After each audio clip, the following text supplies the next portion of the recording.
In 2 Corinthians 13:5 we read, "Examine yourselves to see whether you are in the faith." Now notice it doesn't say, if you have faith, it says, are you in the faith? And this is important because in Luke 18:8 it says, when Christ returns, will you even find the faith on the earth? So I've researched the term the faith and it's come up 42 times. And for the sake of time, I'm not going to read every verse, but pause, read along, study with me and see if you are indeed in the faith. In Acts 6, we see the faith is a system of worship. Not the idea of having faith, it's a system of worship. Acts 13, we see a false prophet trying to turn them away from the faith. Again, a system of worship. In Acts 14 again, he's talking about a system of worship. In Acts 16, Paul, Timothy and Silas deliver decrees to the churches established in the faith. So we see it's a system of belief with laws and decrees, etc. In Romans 1, Paul declares himself an apostle for obedience to the faith. Again, it's a system of worship. In Romans 4, Abraham receives a seal of the righteousness of the faith, the father of the Jews and the Gentiles that walk in the steps of that faith of our father Abraham.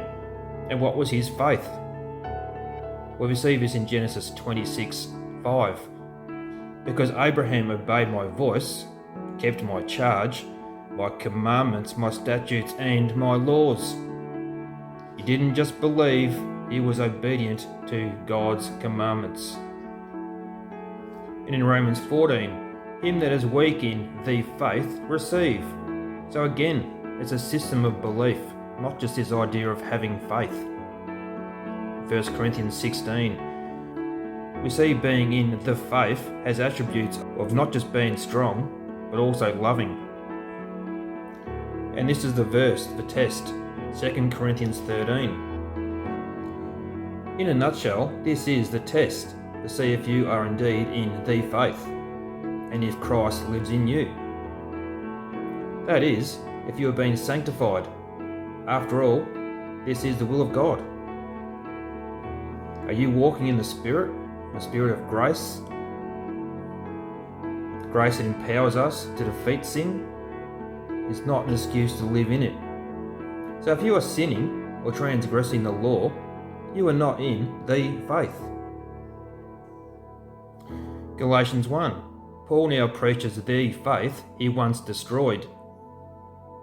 And that was being with Nazarenes or followers of the way, which are Torah observant believers in Christ. Galatians 3. Before faith came, we were kept under the law, shut up until the faith, which afterwards should be revealed. Now, I believe that this is a revelation of Jesus Christ, how he walked in obedience to the law, empowered by grace to defeat sin, our perfect example to follow. Isn't that what being a Christian actually means? A follower of Christ? In Colossians 1, Paul explains how Christ's sacrifice has redeemed us, reconciled us to God, if we continue in the faith. Colossians 2, Paul says to walk like Christ, in the faith, and not after the traditions of men. 1 Timothy 1, Paul calls Timothy his son in the faith. 1 Timothy 3, Paul says the mystery of the faith has the attributes that I've highlighted. 1 Timothy 4, Paul says people will depart from the faith, but tells Timothy to be a good servant of Christ, being trained in the words of the faith and good doctrine, avoiding irreverent myths, but rather train thyself for godliness. 1 Timothy 5, Paul says if you do not provide for your family, you have denied the faith and are worse than an infidel. 1 Timothy 6, Paul says godliness with content is much gain.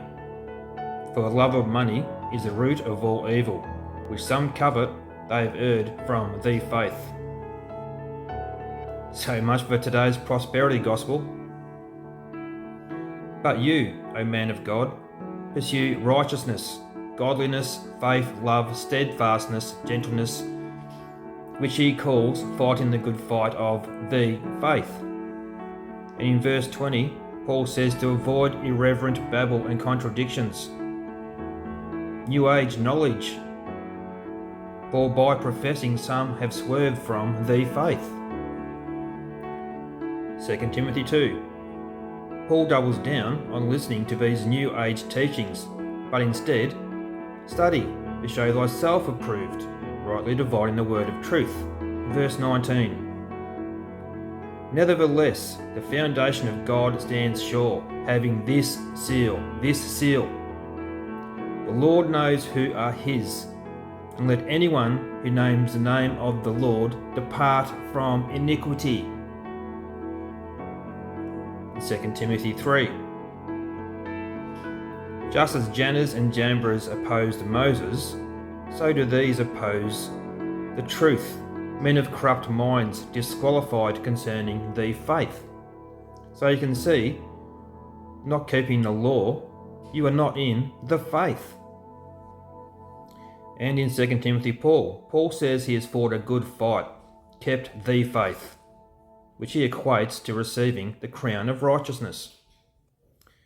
In Titus 1, Paul is an apostle according to the faith of God's elect, acknowledging the truth which is after godliness.